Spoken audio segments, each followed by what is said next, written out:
भुकेल्यांना अन्नदान करणं किंवा पाणी पाजणं, गोरगरिबांना वस्तू किंवा आर्थिक दान करणं हे महत्त्वाचं आहेच.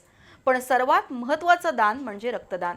एका व्यक्तीच्या रक्तदानामुळे अनेकांचा जीव वाचू शकतो. त्यामुळे जगभर रक्तदानाची चळवळ मोठ्या जोमानं राबवली जाते. रक्तदानाबाबत जनजागृती करण्यासाठी आजचा दिवस जागतिक रक्तदान दिन म्हणून साजरा केला जातो. जगात सर्व गोष्टी तंत्रज्ञानानं बनवल्या जातात, मात्र मानवी रक्त बनवता येत नाही, ते दानच करावं लागतं. या पार्श्वभूमीवर रक्तदानाचं महत्त्व, त्याचा उपयोग आणि गरज यावर भाष्य करणारं बी न्यूजचं विशेष वृत्त. कार्ल लँडस्टेनर हे ऑस्ट्रियाचे नामवंत शास्त्रज्ञ होते. 14 जून 1868 रोजी जन्मलेल्या लँडस्टेनर यांनी 1900 साली माणसाच्या रक्तातील घटकांच्या आधारे ए, बी, AB आणि O असं रक्तगटाचं वर्गीकरण करून वैद्यकीय शास्त्रात अभूतपूर्व योगदान दिलं.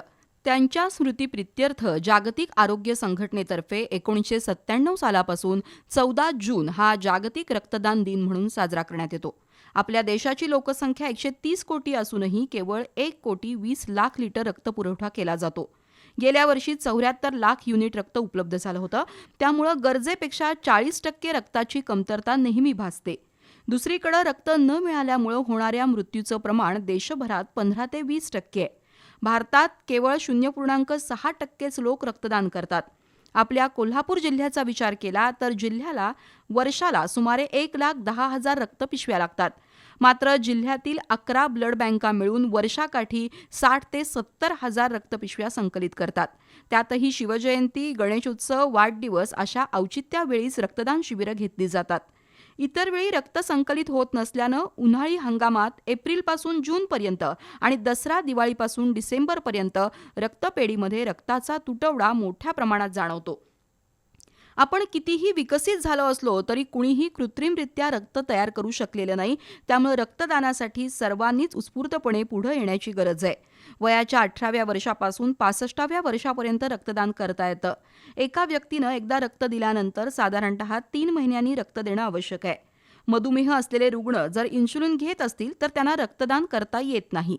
रक्तदान करताना शरीरात हिमोग्लोबिनचं प्रमाण 12.5 ग्रॅमपेक्षा अधिक असणं गरजेचं आहे.